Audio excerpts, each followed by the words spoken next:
Ashes of Bharat, the trials and triumphs of modern India. Ode to Bharat. O Bharat, cradle of wisdom's flame, ancient river, eternal name. From the Vedas song to the Gita's light, your soul has endured the darkest night.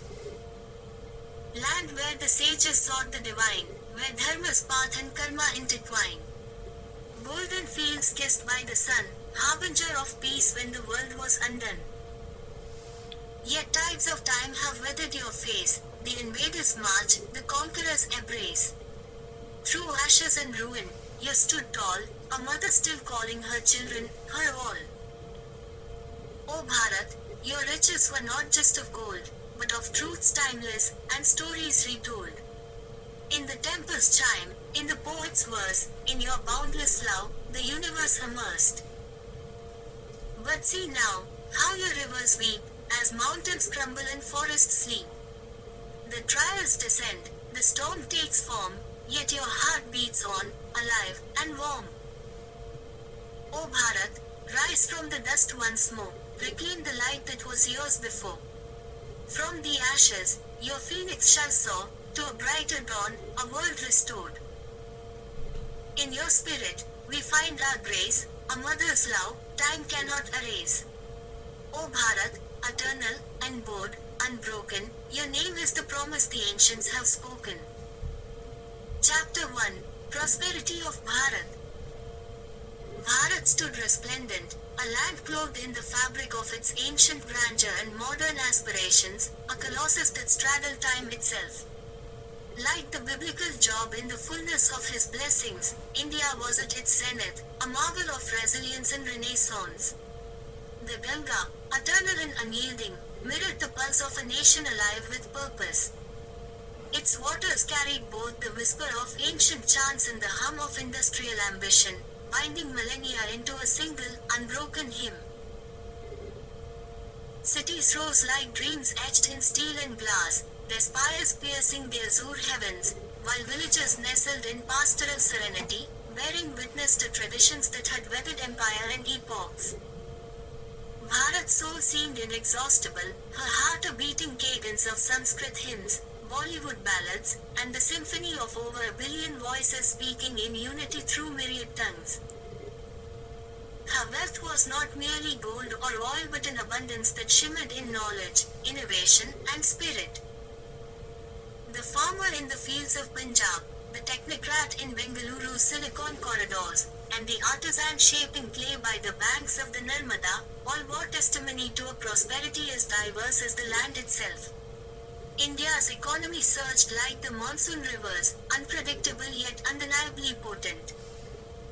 Her industries roared with the vigor of youth, her marketplaces thrived with kaleidoscopic fervor, and her temples stood in quiet vigilance, guardians of a wisdom as old as the stars. Here was a nation revered and envied. Her democratic ethos was a lighthouse on a tumultuous sea, her spiritual heritage an anchor for those adrift in the storm of modernity. The globe turned its gaze eastward, marveling at the phoenix that had risen, luminous and untamed. From Vedic chants to startup pitches, Bharat embodied the paradox of timelessness and transience, of sacredness and pragmatism. Yet beneath this gilded facade lay cracks invisible to the naked eye but widening under the weight of ambition and neglect. The rivers that once sang songs of purity now carried the dirge of pollution. The soil, once fertile and bountiful, groaned under the burden of exploitation. The banyan tree of India's identity, its democratic roots deep and sprawling, now sheltered shadows of corruption and inequity. Inequalities crept like thieves in the night, snatching dignity and opportunity from the hands of the forgotten. While a new Maharaja class amassed wealth that rivaled kingdoms of old, the peasant and the labor strained under the burden of a prosperity that seemed always just out of reach. The daughters of Bharat, torchbearers of her future, fought battles to claim spaces that were theirs by right. Beneath the roar of progress, a quieter sound emerged, a murmur, a question, a reckoning. The scriptures had spoken of dharma, a balance that sustained the cosmos. But was this growth dharmic? Could a civilization endure that wove the threads of inequity, injustice, and hubris into its tapestry? The sages of the Upanishads had warned of Maya, the illusion that beguiles and blinds. Could it be that Bharat, resplendent in her ascent, was ensnared by this ancient enigma?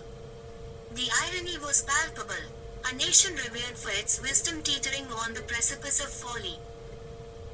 And yet, the essence of Bharat was resilience. Like Job, her trials would come, testing her sinews and spirit. But as the parable foretells, there is wisdom in loss, renewal in humility. The path forward was uncertain, the answers elusive, but the land of the Mahabharata and the Bhagavad Gita was no stranger to great questions. Perhaps, like Arjuna on the battlefield of Kurukshetra, Bharat, too, would find her guiding Krishna. The story of India was not one of finality but of becoming. It was a tale sung by the voices of saints and revolutionaries, scholars and farmers, a symphony of countless notes, harmonious even in discord.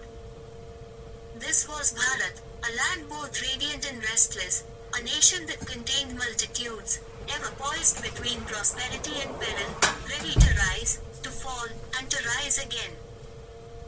Chapter 2: The Test of Adversity. India, that ancient mosaic of resilience and contradictions, now finds itself staggering under the weight of trials so profound, so relentless, that even the earth beneath seems to quiver with uncertainty.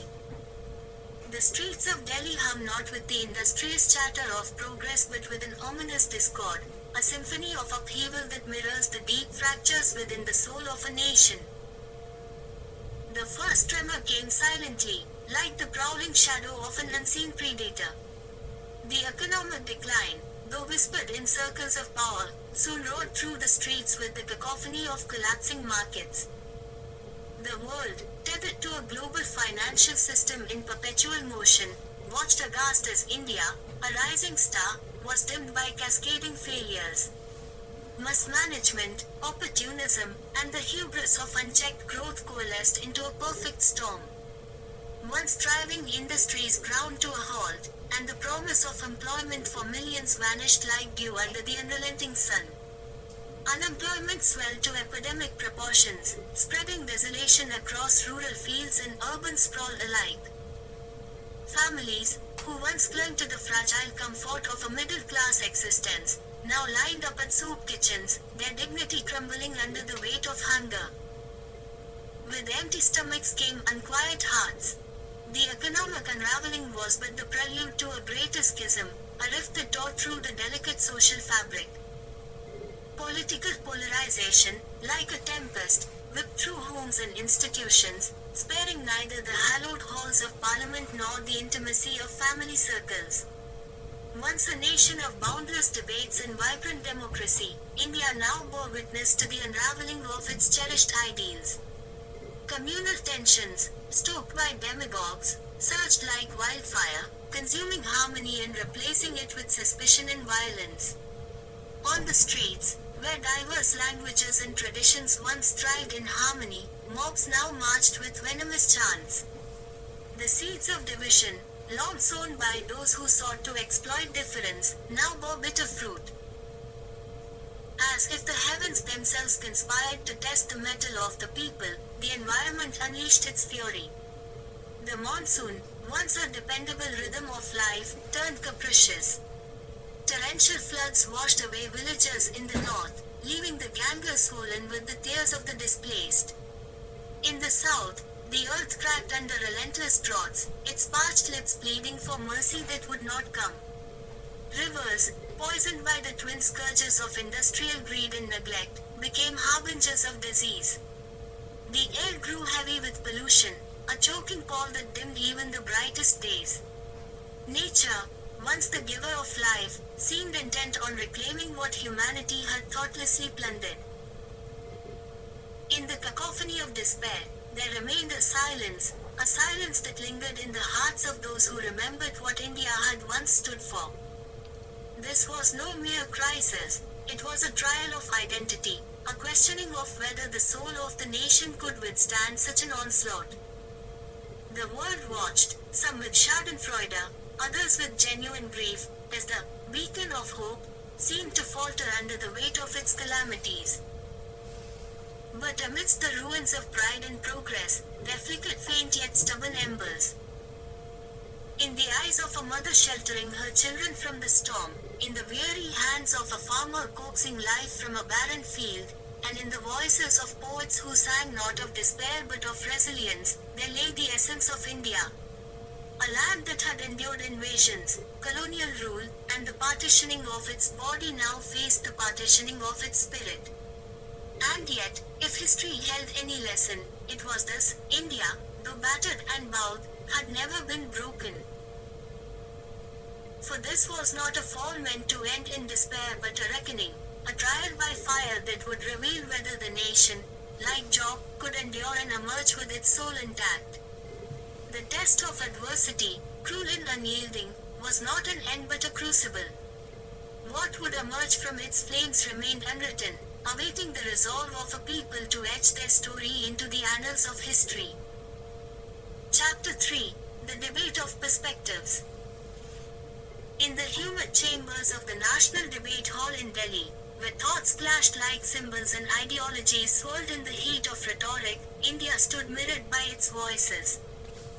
These voices, sharp, tender, relentless, were not mere echoes of today, but reverberations of an ancient soul wrestling with a modern body. The air pulsed with urgency as India, a civilization caught in the twilight of its contradictions, was dissected, mourned, and celebrated. The optimists spoke first, their words soaring like kites against the winds of doubt. They were dreamers and historians, weaving a tapestry of hope with threads drawn from the Vedas and Upanishads. India, proclaimed an elder statesman with the cadence of a rishi, must reclaim her dharma.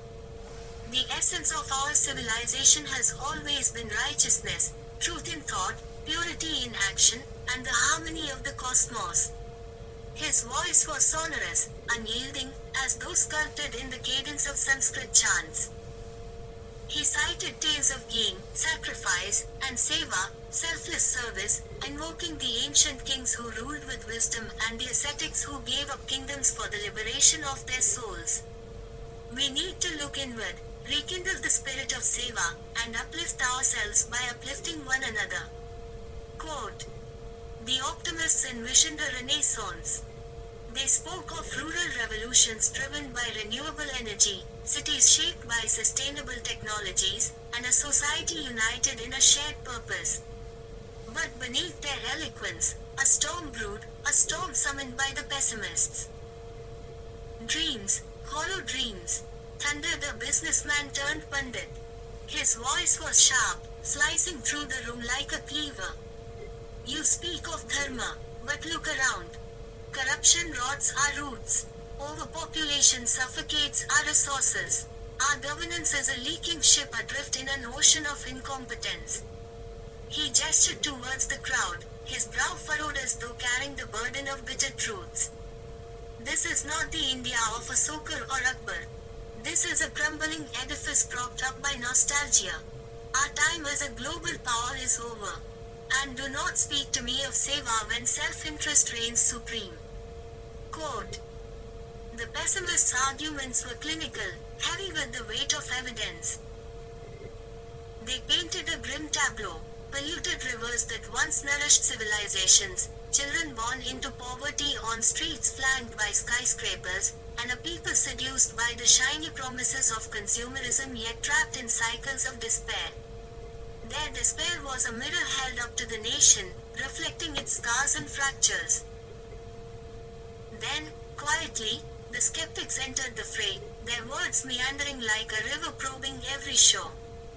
What, asked a bespectacled philosopher, is the price of progress?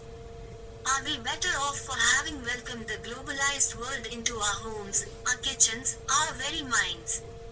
His tone was soft, inquisitive, but it carried the gravity of a comb. He posed questions that hung in the air, unanswered. Has modernization severed us from our roots? Have we traded spiritual wealth for economic growth? Can a nation march forward without tripping over the debris of its past? The skeptics neither claimed hope nor despaired. They hovered at the edges, like shadows cast by the flames of debate. For them, the answers were as elusive as moksha, the ultimate liberation. Perhaps, murmured the philosopher, we must first define what it means to be India before we can claim her future. Quote. And then, amidst the cacophony of voices, a deeper resonance began to emerge, a murmur that was not confined to the hall, but seemed to ripple through the fabric of the nation. It was the voice of the divine, not as thunder from the heavens but as whispers rising from the ground. It spoke through the resilience of farmers reclaiming barren lands, the chants of women organizing for clean water, and the laughter of children building kites from recycled paper. It echoed in the verses of Kabir sung on street corners and in the teachings of the Bhagavad Gita read under banyan trees. The divine voice was not a singular entity but a symphony of grassroots movements, ancient wisdom, and a people who refused to be extinguished. It challenged the pessimists, silenced the skeptics, and gave substance to the optimists' dreams.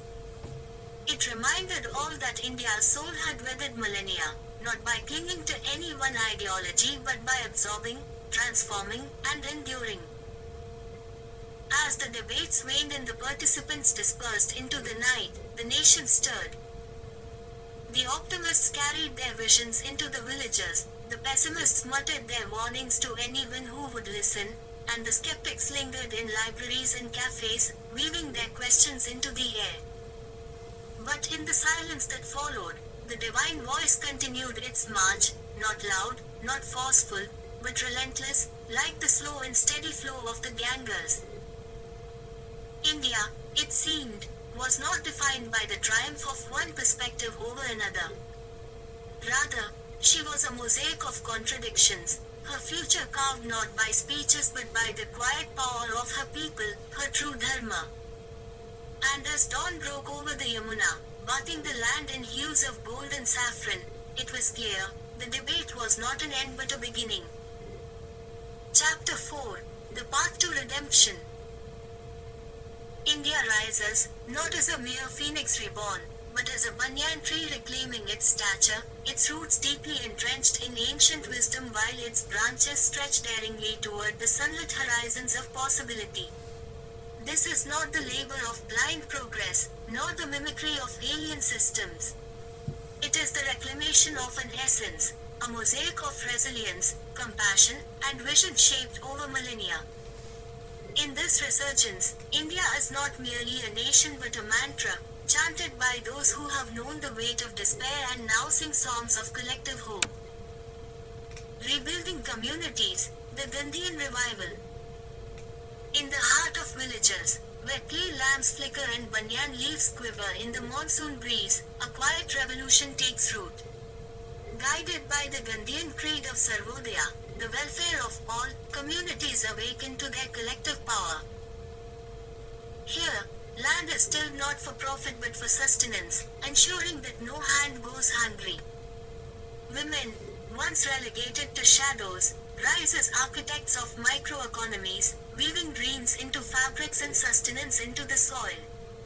Cooperatives flourish as temples of shared labor, their foundations cemented by the sweat of many rather than the ambitions of a few. This is no utopian mirage but the deliberate effort of a nation reclaiming its dignity from the fissures of modern greed. The wisdom of native philosophies interweaves into this fabric, the tribal reverence for nature, the Sufi call for love, the Vedantic vision of interconnectedness.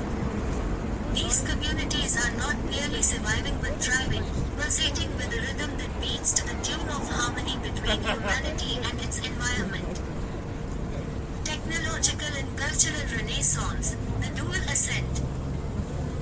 From bustling Bengaluru to the serene ghats of Varanasi, a renaissance unfolds, not the mimicry of Western paradigms but an evolution steeped in India's unique genius. Laboratories buzz with scientists who hold a reverence for the earth even as they dare to conquer the stars. Renewable energy systems draw power from the sun that has bathed the land for millennia, while rural artisans harness technology to bring their crafts to global markets without losing the sanctity of their traditions. Art and innovation intertwine like mehendi patterns, intricate and meaningful. The Kathak dancer's feet, tapping to ancient rhythms, find a digital audience as wide as the world, while engineers craft algorithms with ethical codes that prioritize humanity over hegemony. This technological uprising, grounded in cultural sensitivity, dares to redefine what it means to be modern. No longer shackled by the dichotomy of progress versus preservation, India pioneers a path where progress nourishes its roots. Every bite of innovation carries a hymn of sustainability, every structure built whispers tales of harmony with the elements. The river Ganga, once choked by the refuse of negligence, flows clearer, her waters reflecting the promise of a nation that has begun to listen to its conscience. Spiritual revival, the faith of Job. In the cacophony of a world obsessed with material conquest, India pauses to kneel, hands clasped not in subjugation but in gratitude and reflection. This is a nation that has tasted Job's despair, wandering through the wilderness of colonization, partition, poverty, and corruption. And yet, like Job, it finds faith not in the absence of suffering but in the enduring presence of a higher calling. Temples hum with ancient prayers, mosques echo with the call to unity, and churches resound with hymns of service. But beyond the edifices of worship, a greater spiritual ethos takes shape, one that transcends religious boundaries and finds its home in shared humanity. Compassion becomes the new currency, diversity the new strength. The ancient Indian ethos of Vasudhaiva Kutumbakam, the world is one family, regains its luster. No longer relegated to dusty texts, it becomes a lived reality. In marketplaces, fairness takes precedence over exploitation. In policies, inclusivity triumphs over exclusivity. In the spiritual renaissance, the scars of caste, creed, and class do not disappear overnight, but they begin to fade. The act of mending becomes an act of prayer, each stitch a testimony to the faith that this fractured vessel can still hold the nectar of unity. Toward a shared vision.